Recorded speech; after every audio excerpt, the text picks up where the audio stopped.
to see the retina. The retina is the inner layer of the ocular globe, and here at the at the ora serrata, we have the peripheral retina and the central retina. The central retina is on the posterior part. Here is the posterior part, and here on the both parts of the continuous, the neuroretina and the epithelium of the retina. Let's remind the layers of the retina. We have the pigmented epithelium of the retina, then the photoreceptor layer, where the rods and cones lie, then the outer limiting layer. Then this is the out limiting of the Muller cells. Then we have the external nuclear layer. Here are the nucleus of the photoreceptors, rods, and cones. Then we have the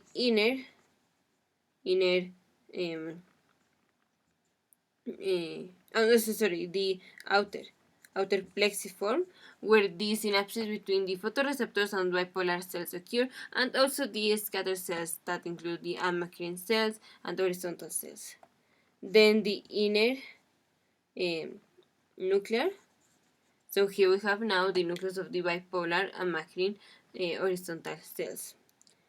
And the inner plexiform, the synapses between the bipolar cells and the ganglionic cells. Then the layer of the ganglionic cells. Here are the nucleus of the ganglionic cells. The layer of the optic fibers. So here are the axons of the ganglionic cells. And the last layer is the let's say if this was the outer limiting layer, this is the inner limiting layer. Alright, so we have posterior pigmented epithelium of the retina, photoreceptor layer, outer limiting membrane, external nuclear, external plexiform, inner nuclear, inner plexiform, ganglionic cell layer, optic nerve layer, and inner limiting membrane. Alright, so in the macula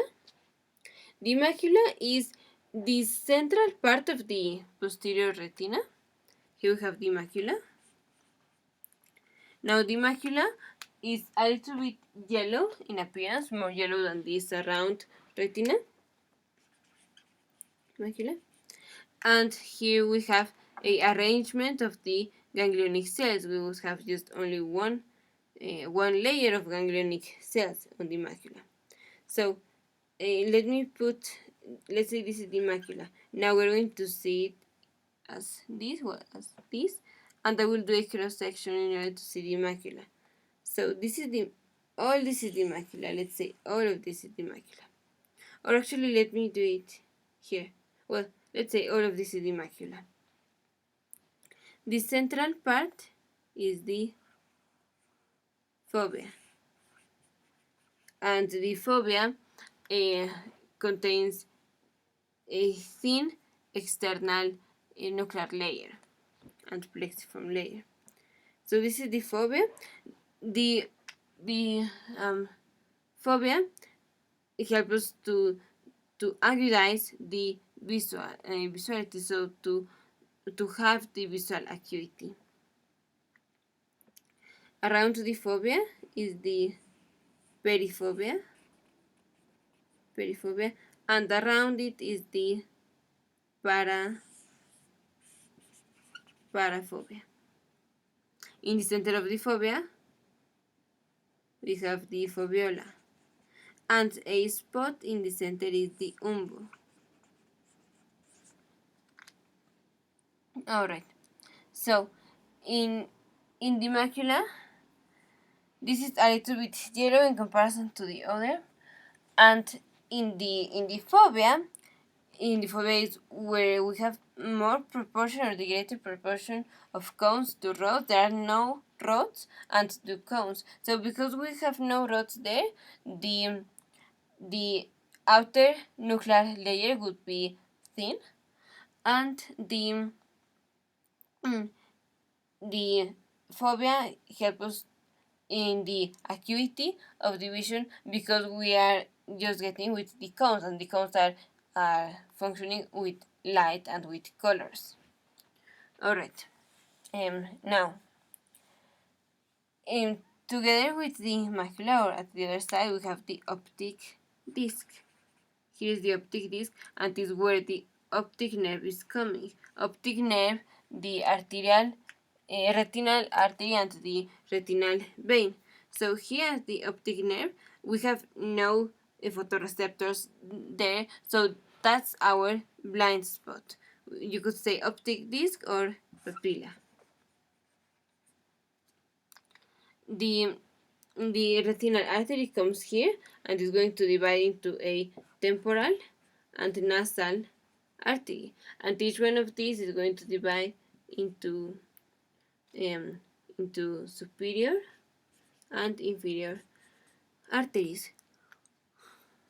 So in the pigmented epithelium of the retina, that's continued with the brush membrane of the choroid. Here is the choroid. Let me put the choroid. Here will be the choroid. Now, the non-pigmented epithelium, that is the complement of the pigmented epithelium, will continue here to the ossa serrata, but there will be thinning of some of these layers, and the pigmented epithelium of the retina continues. This pigmented epithelium of the retina would be continuous with the pigmented epithelium of the iris, of the first of the ciliary body and next of the iris. Alright, so the pigmented epithelium of the retina contains regenerative cells that regenerate this pigmented epithelium, but also a lot of pigment, and this pigment comes from vitamin A. So there are a lot of residues in the pigmented epithelium of the retina with high with the we have the pigmented epithelium of the retina with high pigmentum, so high quantities of vitamin A. Vitamin A is deriving to this pigment. Now, when we give a luminous stimulus, that is when we are seeing something with light, at the end this pigment degrades. So in light there is degradation of the pigment, and when we have darkness, there is a regeneration of that pigment. So this is why when we are looking, for example, at the sky, in which we have a lot of luminous stimulus for a long period of time, then because in that moment the pigment is not being regenerated, so we have troubles with the vision, with prolonged seeing a luminous stimulus.